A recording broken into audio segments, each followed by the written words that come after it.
Hi, this is Russ Benson. I am a Liverpool supporter, and you're listening to Drunkard United Football Show. You all need Jesus. I tell you what needs Jesus. That motherfucking raccoon is what needs Jesus. Yeah, for real. That little fucker. Gonna meet its maker soon. It wasn't ready for three middle-aged people to go up there and fuck with its world, were they? I was so worried for you. He just ran off. It was just nothing. Not me, the raccoon. Yeah, well, be worried for you too. Let's start the show. Born in the land of Bowie, Maryland. Bred to be a fan of fucking Everton. Punch you in the eye and drink your rye. Sam Houston. Sam Houston? Arsenal fans have another Sam. Right day, the fucking Gooner Graham. Stump of a lord. Looks great in shorts. Sam Graham, hey. Sam Graham. Fucking United!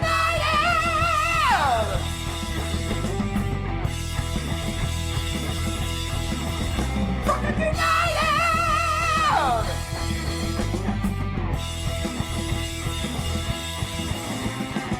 Hello and welcome to the DU Football Shit Show. show. A completely biased recap of the English Premier League is told by two common American schmucks. I am your host, Sam Houston, and always prepared to grab a stick and stand by his man, my co-host, Mr. Samuel Graham. How you doing, buddy? Hey, just fine. Just fine. And- I'm coming back down. Everything's good. And on the ones and twos and the BB gun, producer Mel. How you doing over there, producer Mel? I'm keeping an eye on the chickens while I'm also keeping an eye on the buttons. The chats are telling you, make us laugh, clowns.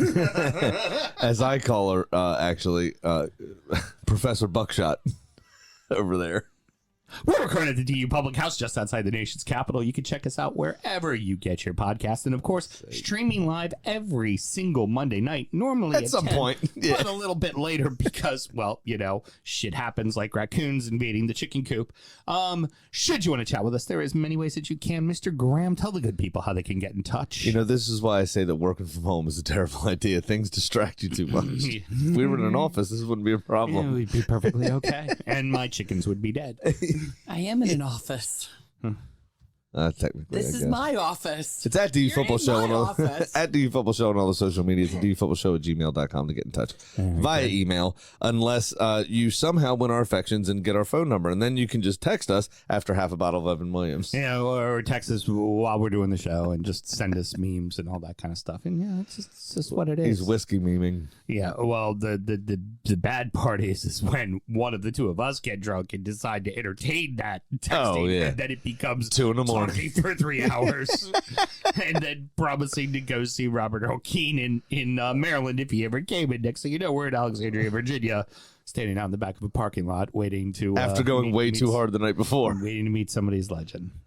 Sam and myself both work in the wine and spirit industry and both have a deep, passionate love for all things distilled spirits. So as the red-blooded Americans we are, we've had a drink in our hand throughout this show and every single show. Mr. Graham, what are we drinking tonight?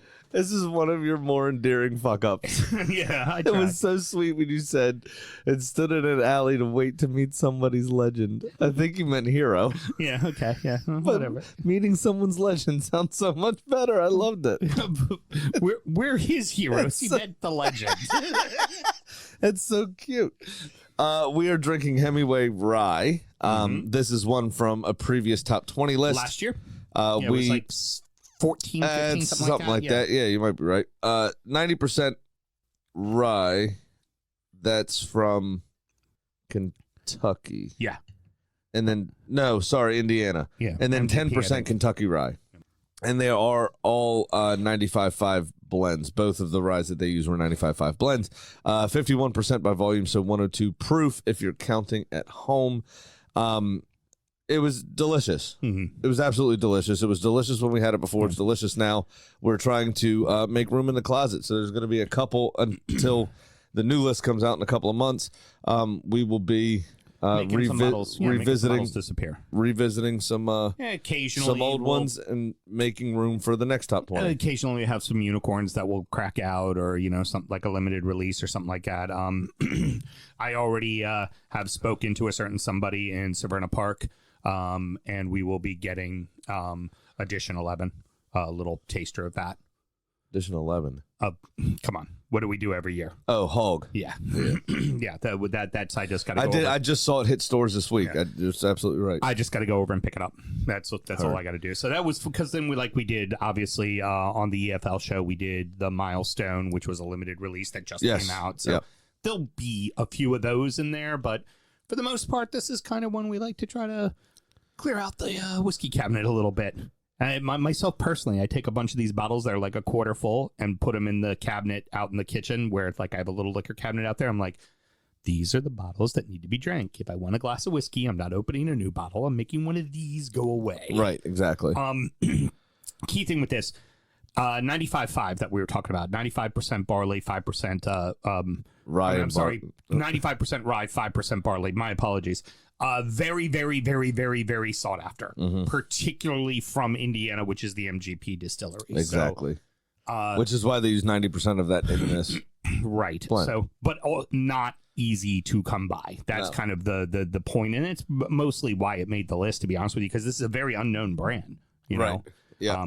It's now you can find it regularly. Which is odd also because Hemingway was said to have drank rum a ton. Right. Well, he did drink a little whiskey, but you're right. It was daiquiris all day for him. Yeah. But this was, it's now readily available in our market and about 80 on the shelf. I mean, because really, that'd be like you telling us Jimmy Buffett actually liked pina coladas. Yeah. Hey, no. He's Margaritaville. I know. Get your name straight. That's what I'm saying. Coconut Pete.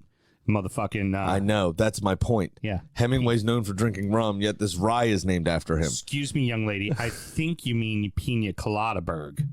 Son of a bitch. I don't know what that means. It's from Club Dread. Coconut Pete. He's playing the guitar. Right? When did that come out? Just stop it. Because you were trying to make references at it by talking about pina coladas. And it's got another son of a... No, just son of a bitch. Mm-hmm. But yeah, he's playing, right? And they're all around a campfire. And one girl goes, "Woo! Play Margaritaville!" And he's like, "I'm sorry, young lady. I think you meant Pina Coladaberg, which is my big hit single."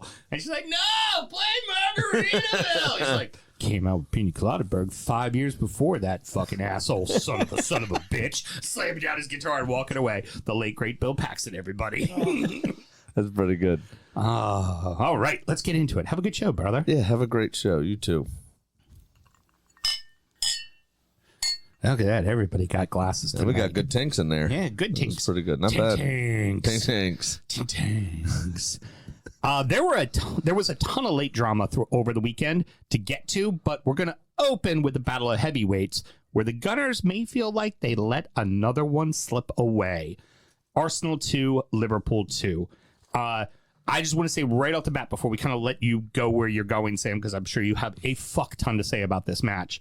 To the neutral, this match was fucking fantastic. Yeah. It had everything. It was definitely edge of your seat, pay attention. It was a phenomenal match.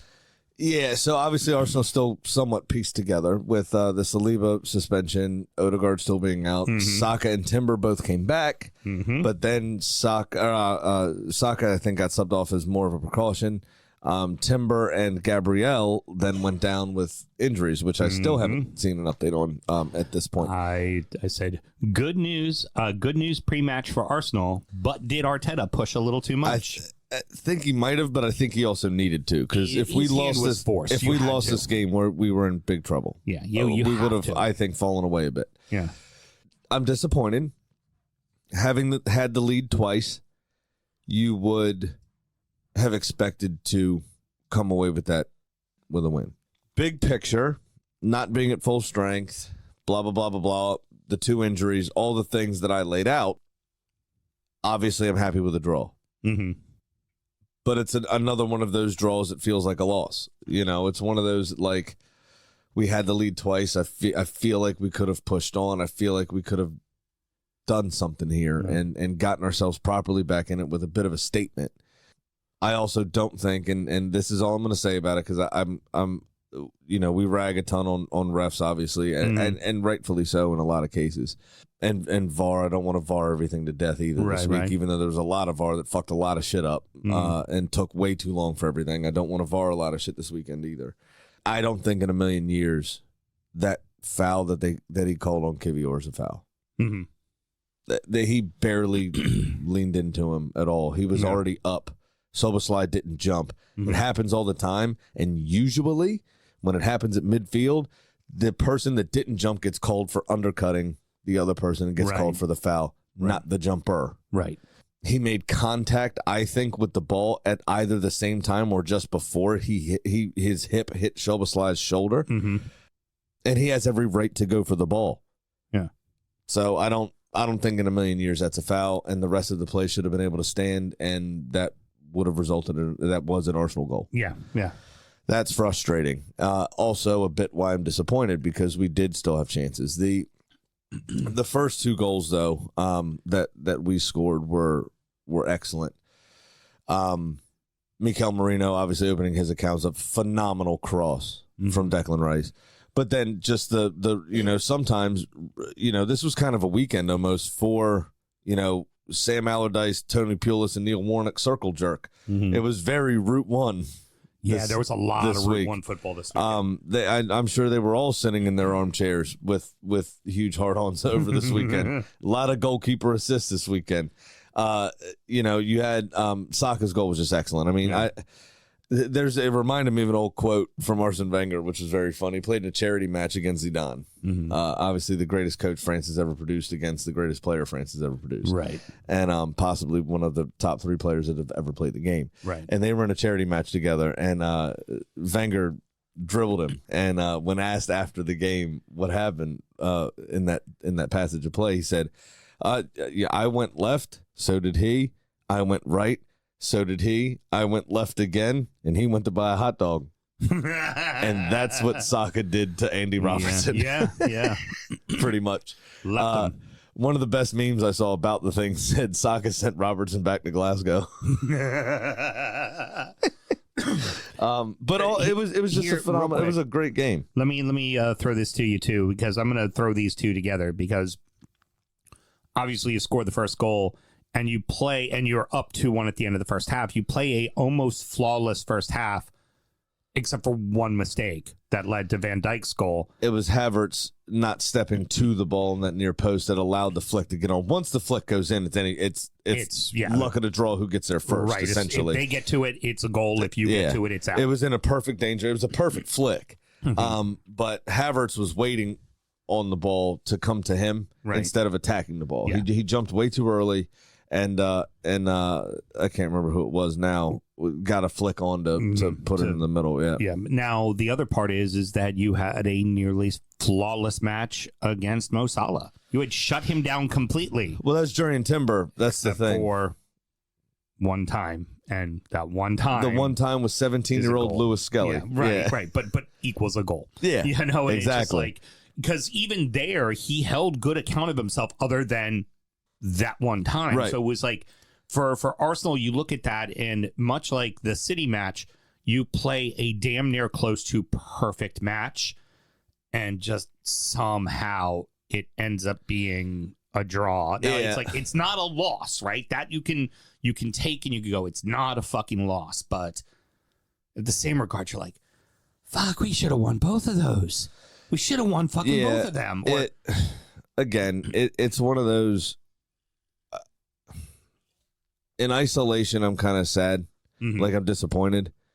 But big picture, a point against the other 2 in the top 3 isn't a bad result. Right? Later in the year, you got to beat them. Right. Especially we were depleted. If Odegaard's in that game, we win that game handedly. Oh, I think you probably do. Yeah. I think.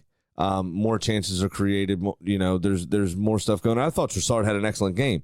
But as you say, their second goal is really the one to talk about. Lewis Skelly got caught a little too far forward. Mm-hmm. But honestly, giving him his credit, the football IQ on Mo Salah is tremendous. Mm-hmm. He did not go for that initial pass from Trent. That's his name, right? Yeah, Trent Alexander-Arnold. Oh, yeah. I don't know. I thought I was talking about a raccoon for a second. There you go. Dad joke back. Come on. He was offside when that ball was played, and he checked his run and cut inside and allowed Nunez to go for it. Mm-hmm. He did not try to make an action towards the ball, because if he did, he would have been offside. Oh, yeah. He runs inside, obviously being back on now. Nunez runs onto the ball, who was onside on the initial pass, obviously. And then Nunez didn't spaz for once. I know. He actually found a good pass. Not Captain Chaos. Yeah, it was pretty weird to see, to be honest with you. And I think he got bored in that game sometimes, Nunez, because Arsenal were dominating. I'd say probably about half of that game completely. Liverpool had about 25% of the game where they turned the screw a bit, but still never even really created anything clear cut. Liverpool, it was those two chances they had were the only two real chances. I don't think David Rye really had a ton to do, to be completely fair. Even in the as I said, the 25% of the game that Liverpool were on top. Right. But then that other 25% of the game, I think it was fairly back and forth. I think both of us kind of carved out some opportunities and nothing ever really came of it. But, all in all, it was a good game. I really want to hear before I judge too much, I really want to hear what the injury report is on Timber and Gabriel, because that is nerve-wracking. I thought Ben White was excellent. He remembers how to play center back, which is good because he hasn't done it in about 2 years or so. So that was good to see. We had some good pieces. Lewis Skelly, again, as you say, 17 years old, was excellent, minus that one play. Right. And you got to hope for the future with this kid. I mean, he's doing the right things, but I have to imagine if Tomiyasu was fit and Tomiyasu came on, that doesn't happen. Right. Because he's more disciplined. Now, here's one for you real quick. I'm going to talk about two different players, and I think of them in the same way with different context, okay? Havertz went to Chelsea, had a hell of a time, has come to you and is bet in. And then you have somebody like Zinchenko, who got overlooked as a sub, who's an experienced outside back, gets overlooked, and the kid comes in instead. Are these the players, or is it the system? So in the case of Havertz, is he improved because he's playing in the right system, or he's improved because he's improved and gotten used to the Premier League? In the case of Zinchenko, knowing that he's a little more offensive minded, does he not play him because he's not system oriented, and because there's more central midfielders and you don't need him to be inverted? That's kind of where I want to go with that. So Havertz, I think, is just good. Yeah. Period. I don't think it's really, he was not good at Chelsea. Well, you could say he scored the goal that won them the Champions League. Yeah, but it's a $100 million goal. Yeah. That goal. That's it. What I would say is I don't think he was being used correctly at Chelsea. I think that was a system flaw. Whereas here, it's that front three is very, very fluid. So he is able to drop deep if he wants to. Odegaard can have a jaunt for a bit. He can pop out to the left and allow Martinelli to go through the middle. That sounded like something there, didn't it? I hit my board, and my board there's bells there. I gotcha. Me. But they we're all on high alert. No. I mean, not as high alert as yesterday. It was last week when Mel tried to kill us with ghosts and shit. I might how long does this cord go? I might take the camera with us if we have to run out there again. Oh, please. But so I think it was a system problem at Chelsea. I think our fluidity, the fluidity within our system is allowing him to flourish. Right. Because he can drop off and help out. He can push forward if he wants to. He can drift into these open spaces. And he's an intelligent footballer. I mean, he makes good choices 99% of the time. Now in the case of Zinchenko. Zinchenko, I think, is not really a defender. Right. He plays either in the 10 or as a left winger for his country even. He doesn't play in what is supposedly his first position, which is left back. He's not a very good defender. He is our left-sided version of Trent Alexander-Arnold, right. Essentially. Not a very good defender, but offensively can help you out a ton. Yeah. Do you think, like, if you're playing in a game where you're kind of thin at center back and at center mid and there's been some injuries, you would put him in to kind of invert? Now, I can't remember who went out first, but I feel like it was Gabriel. It was Gabriel who went out. Out first. I think if Gabriel is still there, and not Kivior, I think Zinni might be on. Okay. Because he has cover in Gabriel. Right. When you have Kivior, an obvious drop-off from Gabriel, still a very good player, but an obvious drop-off from Gabriel, I don't think Zinchenko is even thought about because of his lack of defensive discipline and having a far weaker, not far is rude, but weaker center back in Kivior as compared to Gabriel behind him, covering for him. I don't think it's a good look. Right. To be completely honest. All right, so now where we sit, City are now in first, Liverpool are in second, you are in third, and you are 5 and 4 points respectively off of both. Doable. Yeah. Gonna be hard, but doable. I mean, we nearly need to be perfect the rest of the season. Let's look at this time last year. City was 5 points off. Right. 2 years ago, City was 10 points off. Well, the best I know the thing. difference is City, and But you aren't. Here's in that here's the regards. other thing too. We have already played both of them once. We've already played Spurs once, right? So we have 3 of our biggest games of the season are already out of the way. Yeah. They have not played each other yet. Yep. City hasn't played United. Chelsea. United. No, City played Chelsea first game of the season. Oh, that's right. So it feels like ages I ago know, now because all this exactly. fucking international break. No shit. But City and Liverpool themselves haven't played each other. We can make it up just in those fixtures, Exactly. technically. Yeah. Neither of them have played United, as you say. Neither of them have played Spurs, I don't think. I don't believe so. City's only played Chelsea once. Liverpool still need to play them twice. Right. There's a lot of those games to come. Not for nothing, Liverpool hasn't played Everton yet, and Derbies, you never know. Yeah, and with a new manager as well. Last year, Liverpool lost the title at Goodison Right. for the second time. I just get that dig. It makes me feel good. So it's not too late now. If we were 7 points back, if we lost and we were 7 points back at Liverpool, I'd feel like we were in big trouble. All right. But we're not. So happy days. The bottom of the table saw some late game heroics, and some teams finding a way to get points, one finding a way to give them away. Brentford 4, Ipswich Town 3, Wolverhampton 2, Brighton 2, Crystal Palace 1, Tottenham 0. Great start from the Tractor Boys. Like a really, really great start with 2 goals. Yeah, I mean, just the game in general, the first thing I wrote down was holy shit. It was fucking What the fuck? whack.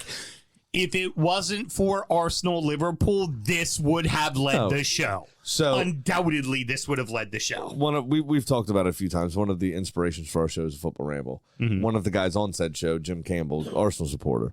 But a couple of times a season, he says, there's that television blackout in England. We can actually watch more football on TV here Then they can. Yeah, we can watch every single game. The 3 p.m. blackouts are off. Or you can't see them on television there, right? Any 3 p.m. game in England. So our 10 a.m. games, our time slot.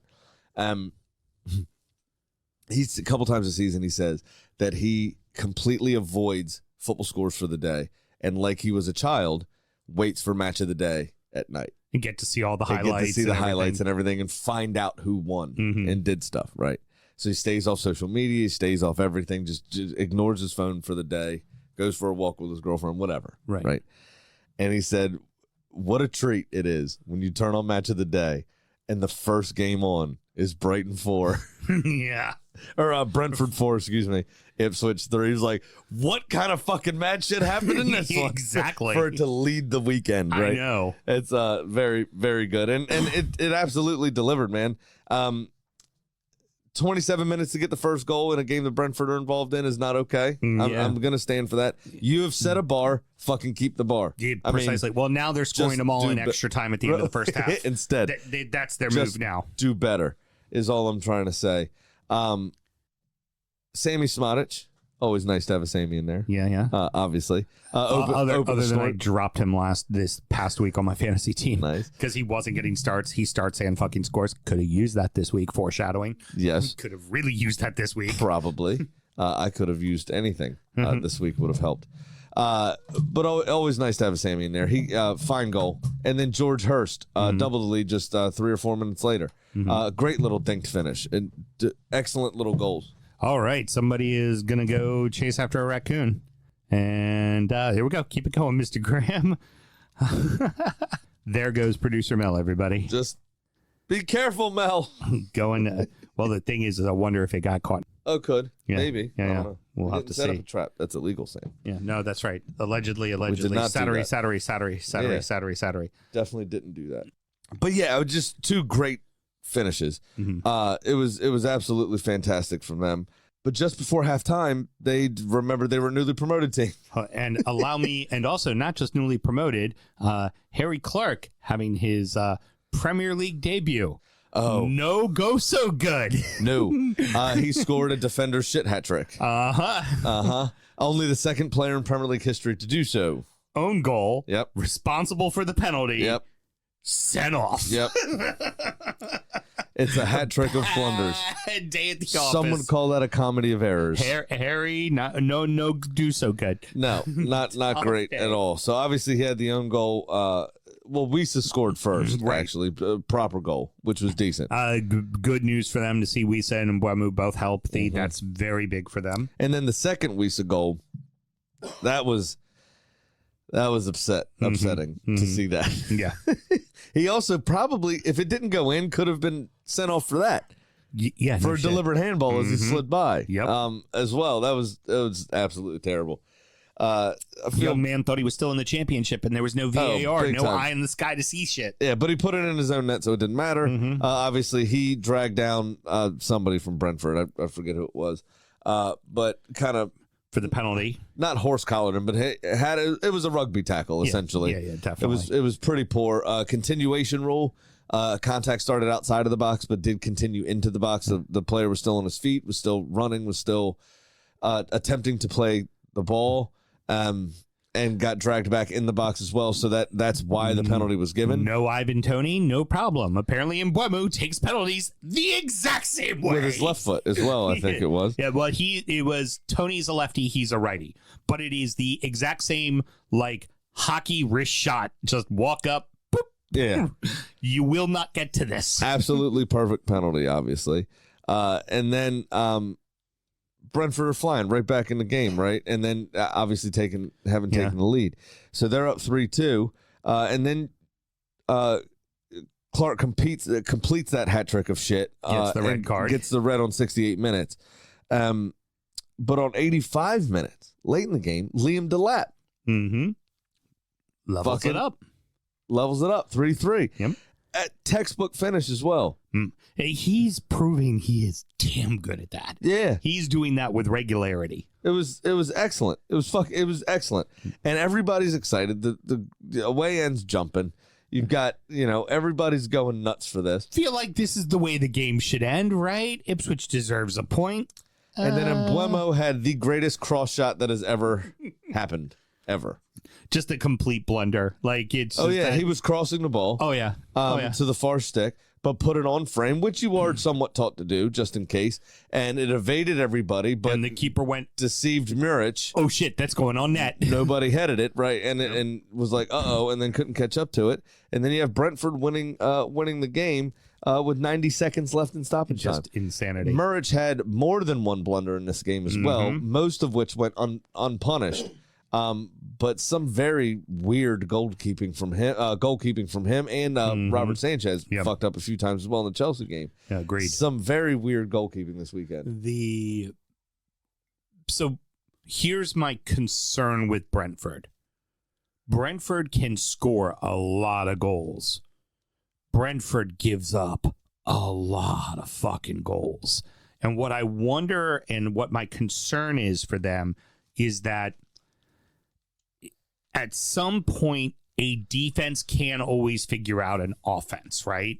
And it feels like, great, you're winning 4-3 and you're winning 5-2, or no, it was 5-3 against Wolves. And you're like, those are bad teams you're scoring a lot of goals on, but you're also giving up a lot of goals to.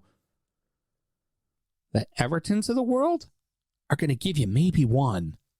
And if you're giving them up left and right, even a bad scoring team like an Everton is at least opportunistic. Yeah. And you're going to start finding yourself losing to Bournemouth, losing to Everton, losing to Palace. Like these are just games that you're going to start losing. and you keep doing that shit, You're in trouble. you can find yourself in trouble. Oh, yeah. And for as many goals as they score, I'm quite worried about Brentford. I really am, especially if those injuries happen again like they've happened over the past couple of seasons. Yeah. Like, there's no good reason why they should go down. They should be safe. But that the amount of goals they're giving up to teams that are not very good is alarming. But they are getting over the line with points on the board. Right. Where Ipswich, Southampton are not.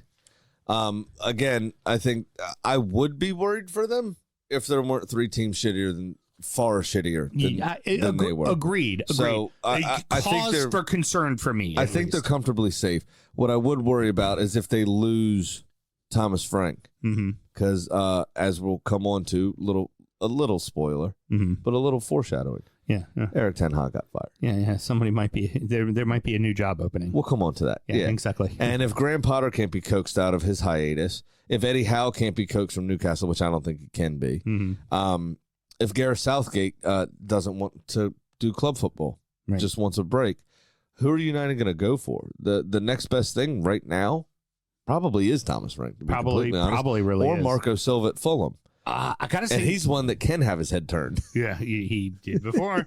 One last thought on Ipswich is this is starting to get bad, man. Like you can have all the gumption and feel good in the world, but if you're not getting points, they now find themselves in the bottom in the drop because, as we said, at some point, Palace and Wolverhampton are going to get points. And guess what both of them did this weekend? I have two words for you. Luton Town. Yeah. But You've got to... Playing well is exciting. Playing well is fun. It keeps people interested. It gets you some neutrals and sells you some shirts and gets you some extra cash. But at the end of the day, it doesn't keep you in the league. Very true. You got to find some pragmatism. You have to find some sort of discipline, and you have to just see games out. When you were actually starting to get worried about Everton 2 years ago, I said, all you got to do is put points on the board.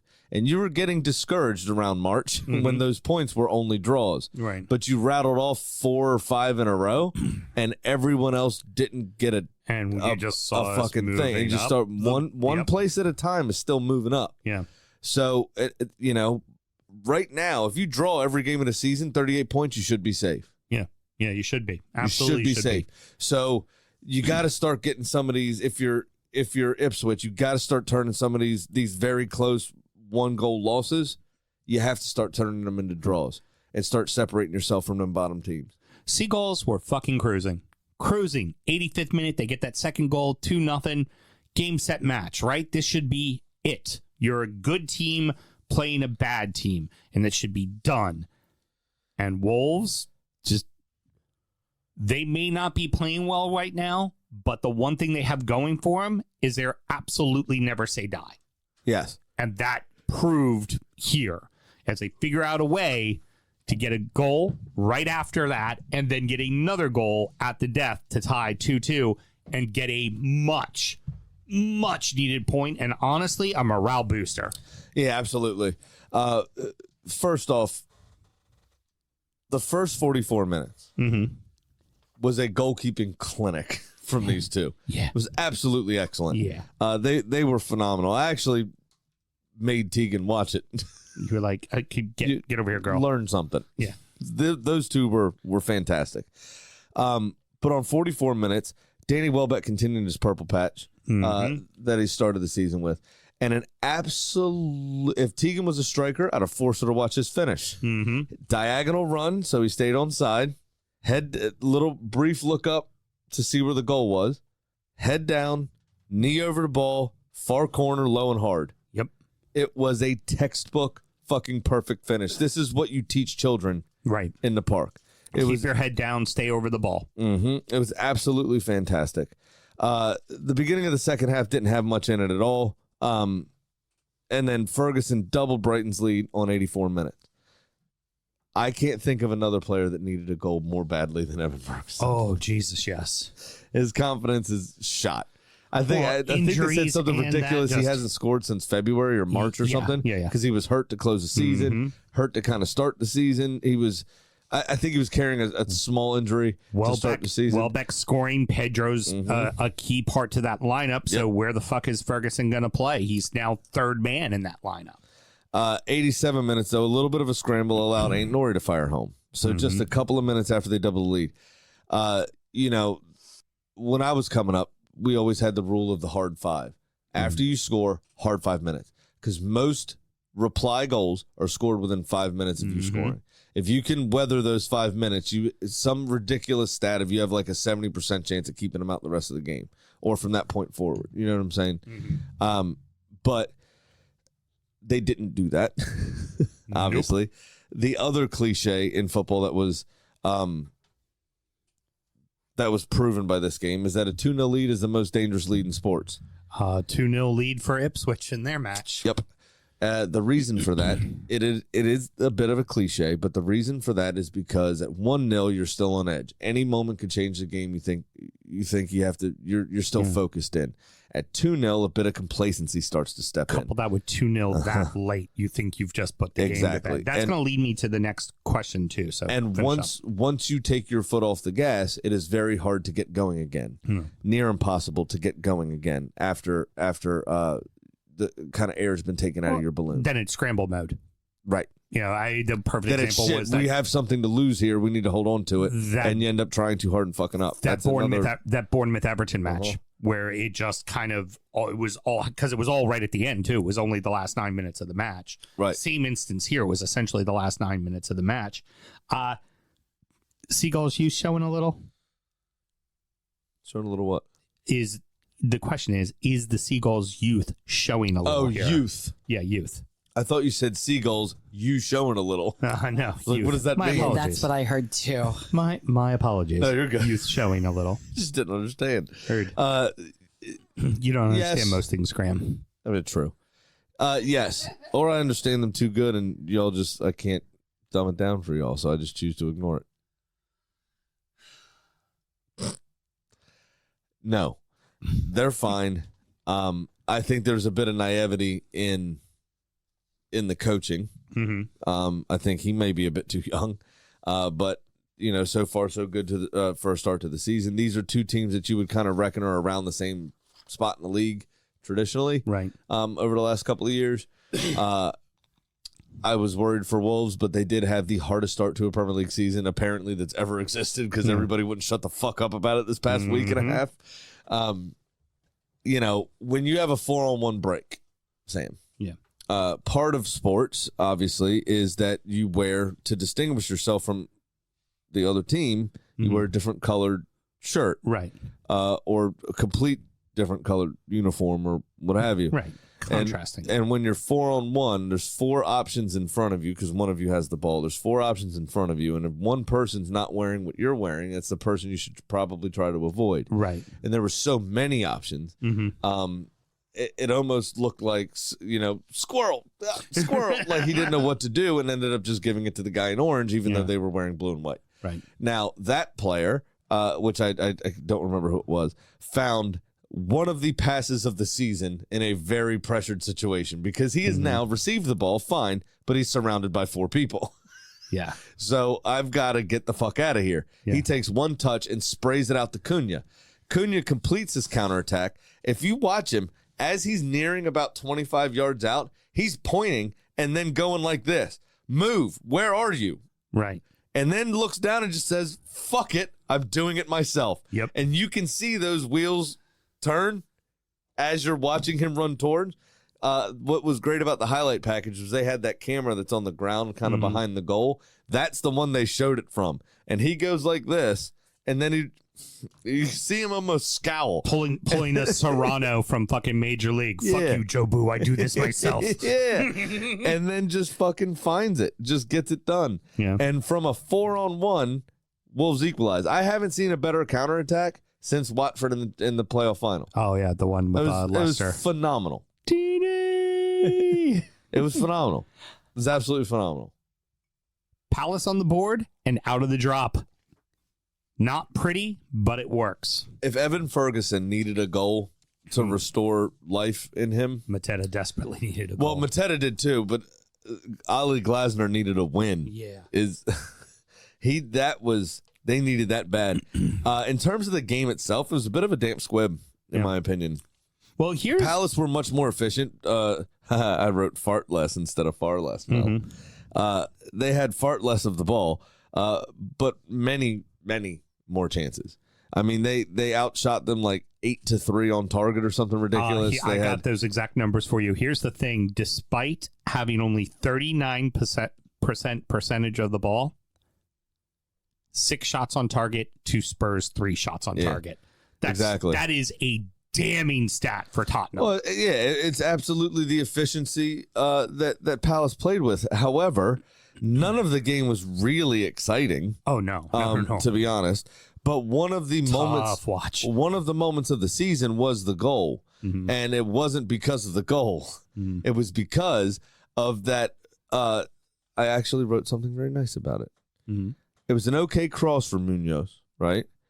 But composure, invention, and artistry came into play from Eza. The shaping his body as if he was going to shoot, committing his defender to mid-stride, standing the ball up with the inside of his right boot behind his left leg to Mateta, who he just knew was back there. That touch. And it was a deft touch on top of it, setting him up perfectly for a first-time finish. Yep. It was fucking phenomenal. It was art. That is why they call this the beautiful game, period. Oh, God. It was gorgeous. Phenomenal. That touch was everything. What do you think of the end? Penalty? No. I don't think so either. No. I can understand why they're chuffed about it, but I'm perfectly fine with the no call. Don't go looking for that to change the match, because we'll you also should be better. Right. Yeah. Well, we're also coming on to something that happened a little bit later that was a late penalty that changed the match. Like those things happen. You should be better than that to begin with. If you seriously want to consider yourself a top 6 club consistently, this is a game you need to be winning. Rounding out the rest of the league, and so that happened. Forest 3, Leicester 1, Everton 1, Fulham 1, Villa 1, Bournemouth 1, Manchester City 1, Southampton 0, Chelsea 2, Newcastle 1, West Ham 2, Manchester United 1. East Midland Derby was fantastic for Forest. Yeah. So Ryan Yates got the opener on 16 minutes. That breathed a little life into the game. I think it started off like most derbies do, a bit testy, a bit cagey. Oh, yeah. Now we've got a goal on the board. How often do we say derbies got to get a goal? Right. Once that goal happens, it forces the other team to fucking come out. It opens the game up. Because when that caginess starts to set in, you get to 25, you get to 30, you get to 50 minutes. And there's a man that lives on Red Bull, vodka, and fucking Skittles, and he's in for it. That's right. But you let that go too long, that caginess never subsides because nobody wants to lose. Right. Right? So, I mean, nobody ever wants to lose, but against a fairly close rival to you in a derby, obviously. So that Ryan Yates goal was crucial to giving this a bit of flair and a reason to be exciting. But then Vardy with a trademark finish. I mean, that was Vardy being just fucking 6 Vardy. minutes later, and now it's two heavyweights punching each other. Now we're going to see a slugfest, especially with the equalizer being that quickly behind. Right. I love that. That ended up being perfect for this game. Good goalkeeping to keep Leicester in the match actually until halftime. But just this happened a fair few times this weekend also. Are you about to ask me this question? I was about to say. Because I'm fucking incensed. Feels like Leicester is doing it to the fucking selves for the most part. That's what I got a lot from this match. They still have Wout Face back there. Yes, they are. Yeah, they're doing it to their fucking selves. He annoys me. I don't like him. He's up there with the gills for me, with Gillingham.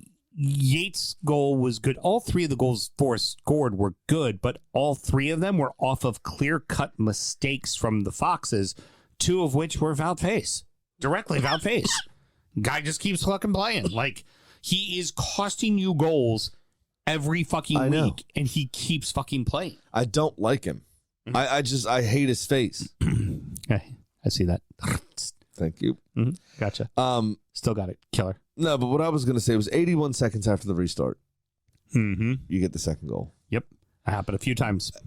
A few times this weekend. What did we just fucking talk about in the changing room? Yeah. You fucking dickhead. You said this last week. It happened last week, too. I hate it. Teams coming out of sleep to start the fucking second half. And I have no interest in this game. I do not care at all. Besides having to talk about it here. I was excited for it being in East Midlands Derby I'm just saying, and all that, but it was... When that happens, I want to break my television. Yeah. It annoys the piss out of me. What the fuck are you doing? It's just all the teams that let Brentford score 4 goals, 4 first-minute goals in a row. Right. It's like, what did we just get done talking about? Did we not just, go nuts in the locker room about this exact thing? And each week I get more mad because it's happened 3 times in a row. So I'm more pissed off at the 4th team. I can't stand when teams do this to their managers. Foxes are dropping like a stone. I mean, these are people's jobs, man. And you were saying a few weeks ago, like, well, the one thing Foxes got going for them is Premier League experience. It's shit Premier League experience, Sam. Outside of Vardy, it's a lot of crap fuck players that played in the Prem.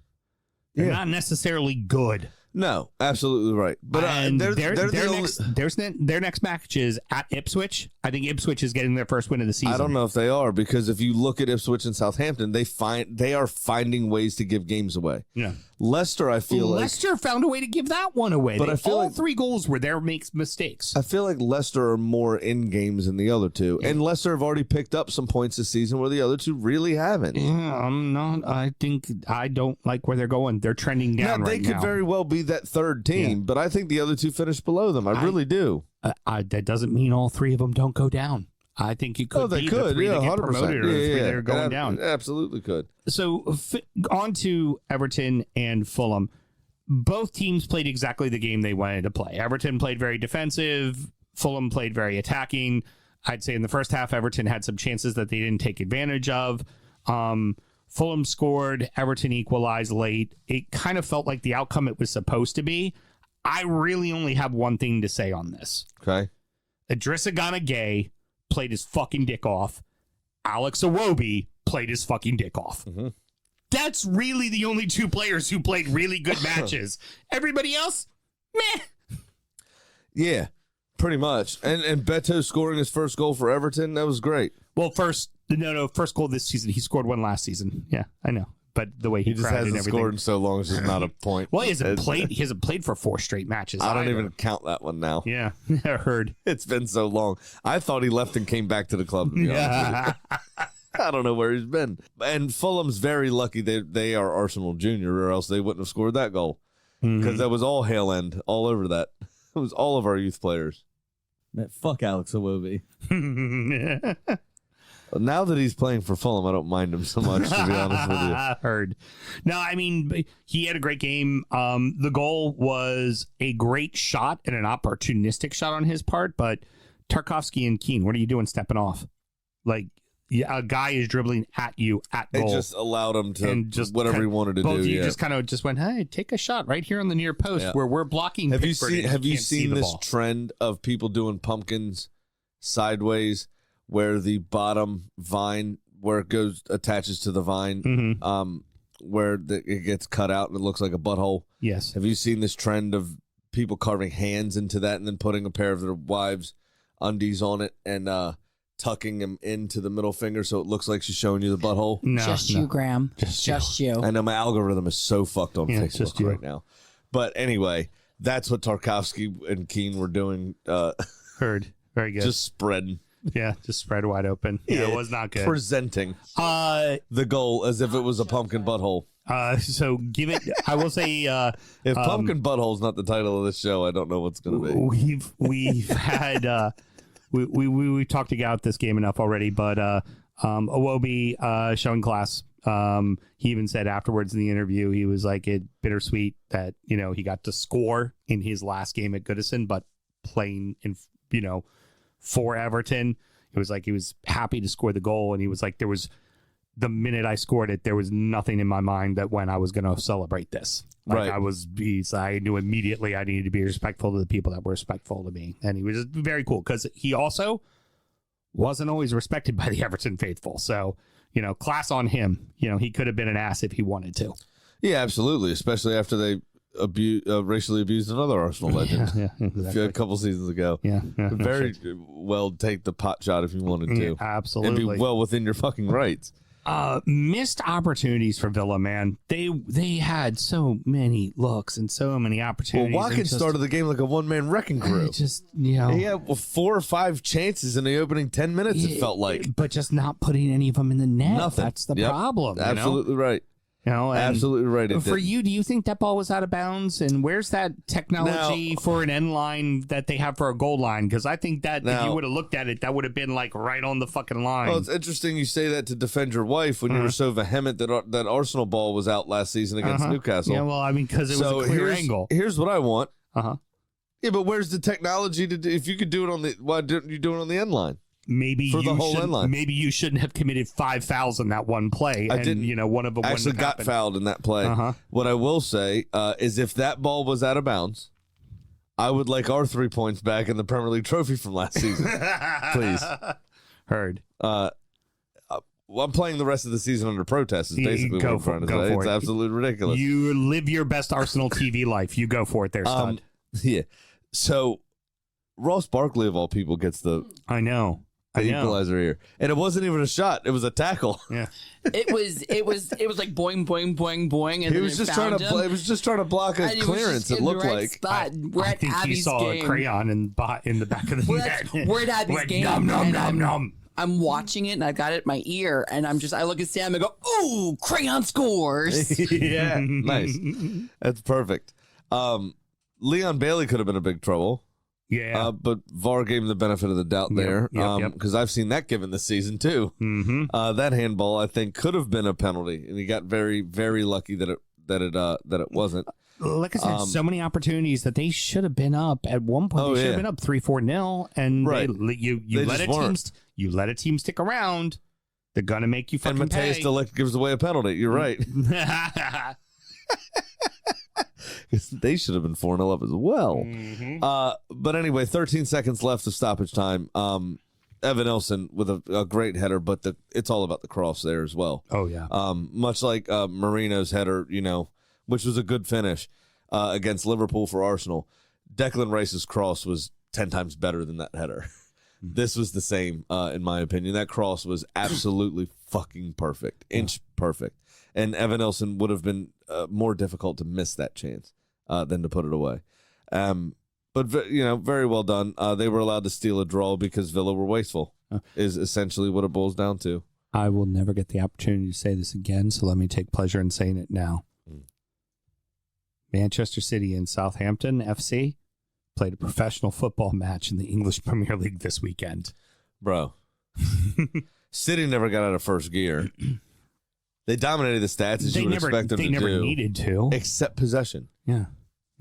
Southampton registered 43% possession. Yeah. I think in this game. It was pretty crazy.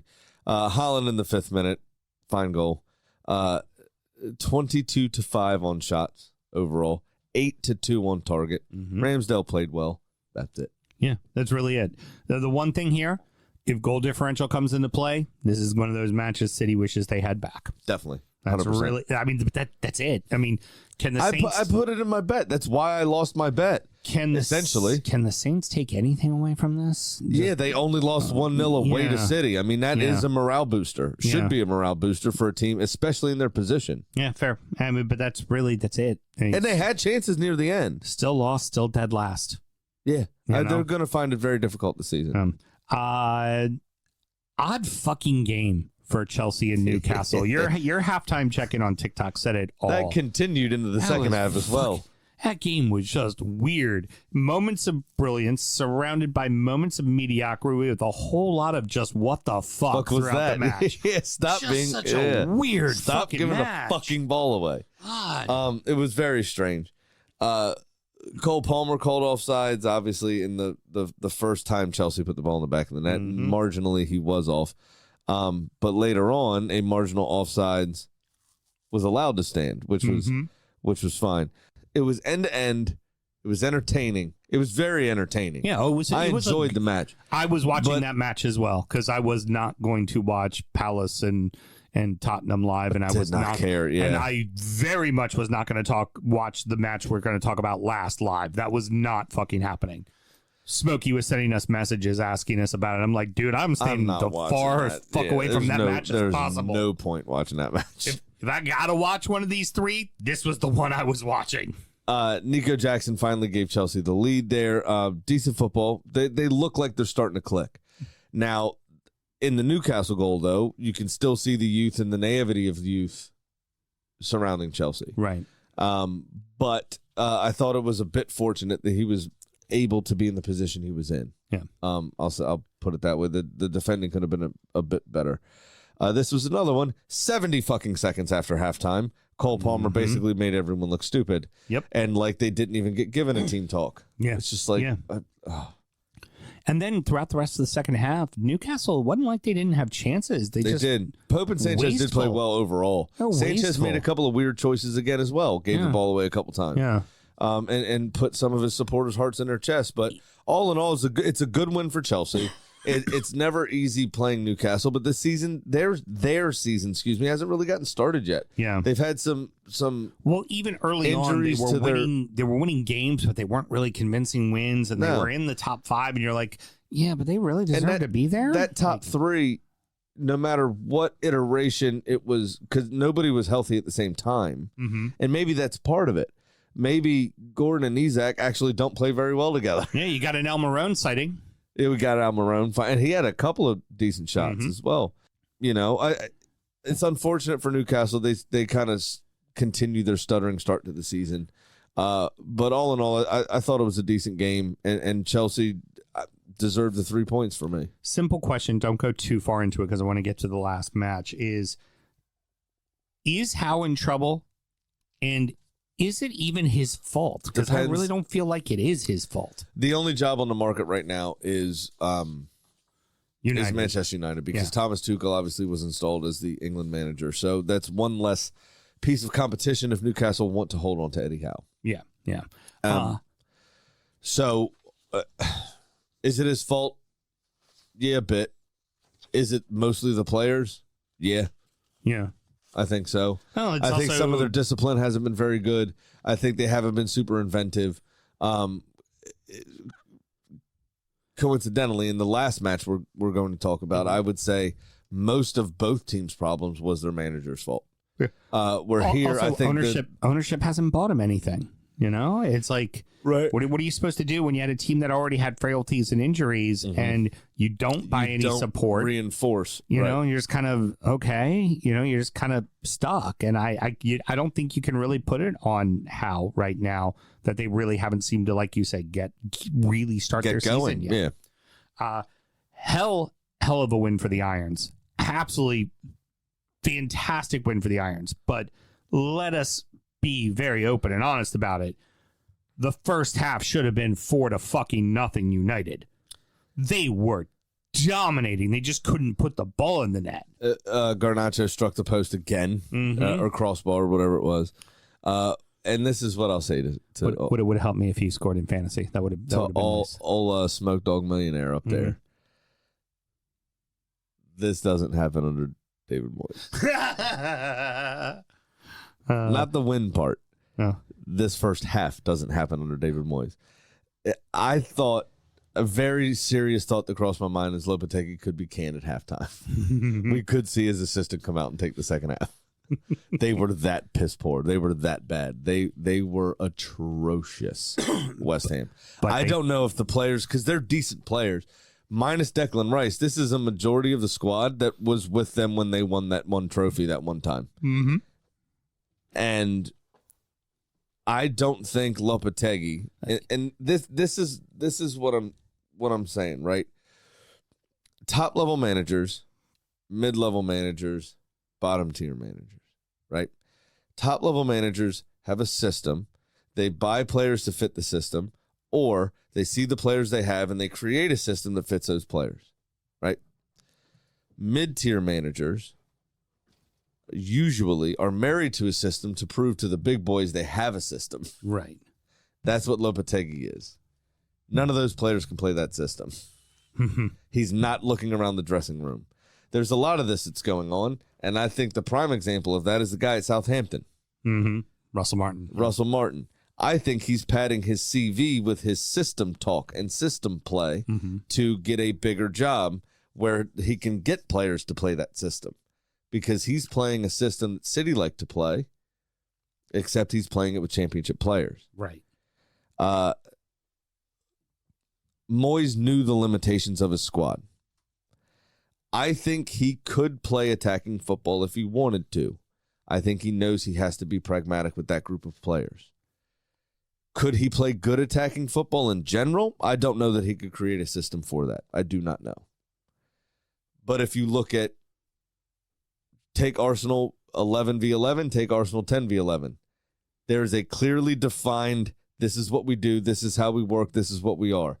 West Ham do not have this system in place. Right. They do not have a plan B. They do not have a clue how to operate plan A.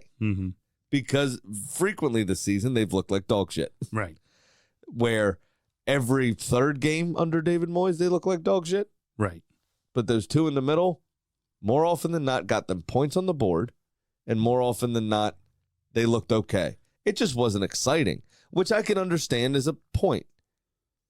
So, getting past the goals, who really gives a shit about the goals? All we really care about. Was it a pen for you?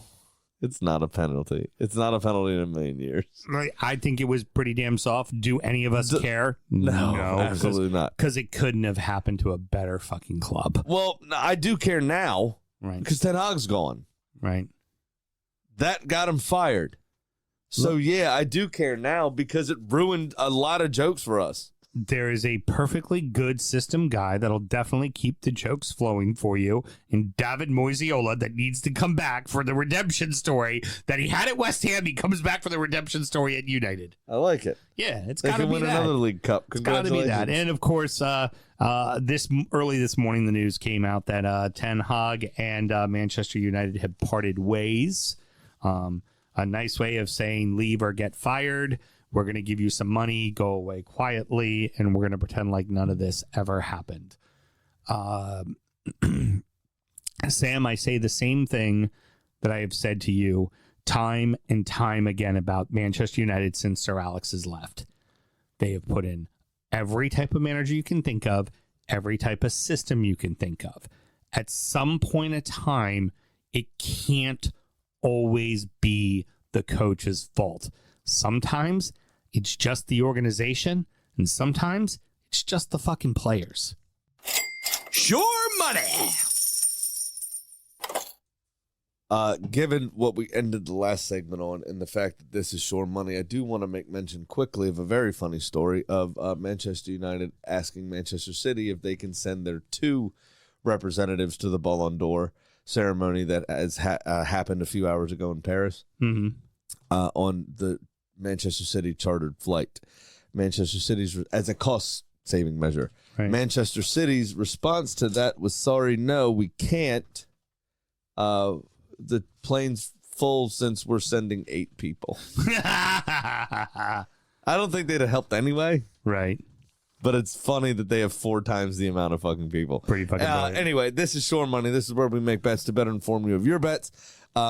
Sarcastically, because not great. I am down 800 quid. Yeah. Because City decided to take a nap against Southampton instead of play a fucking football match. Right, exactly. So it fucked me. Everything else I had was decent. It was fine. Yeah. Nah, not that. I missed both teams were draw at the half. You know, United doesn't count. but didn't work out so well for the end. I am still up though, $506. Big Sam's Lock of the Week. Round numbers, Mr. Graham. Did you know 25% of the time works 100% of the time? Can't wait till this bit's over. I'm going with a real simple one. Villa and Spurs to draw at plus 310. How many times do you giggle as you're calculating the number that it is? Every fucking time. Almost 27.195. almost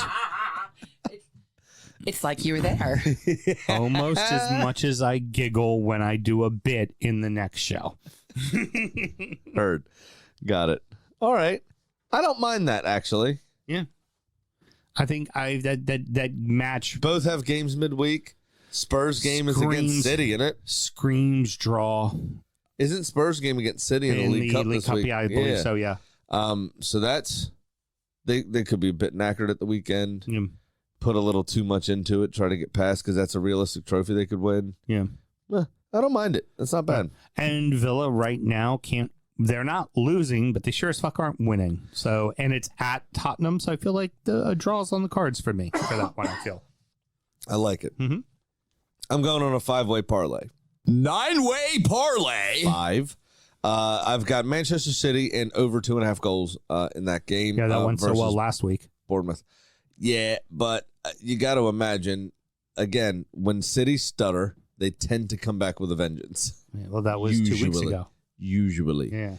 So they stuttered against Southampton to a very labored 1-0 win. I think they could go ham in this match. You also have another international break coming up, and that means Haaland likes to score a couple to make sure he's still relevant when he gets back. Right. And then I'm going to partner that parlay with Arsenal beating Newcastle, Liverpool beating Brighton, and Everton to win away at Southampton.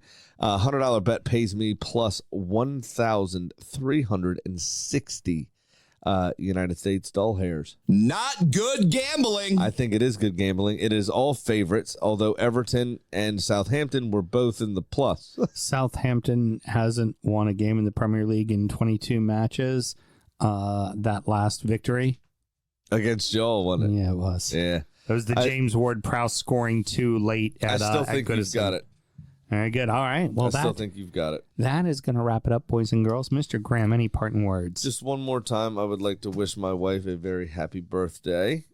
She is 39 today. Very cool. Good. Yeah, it was pretty good stuff. Excellent. Excellent. Next up is DU Does the EFL, where we're going to talk about the rest of the English Football League.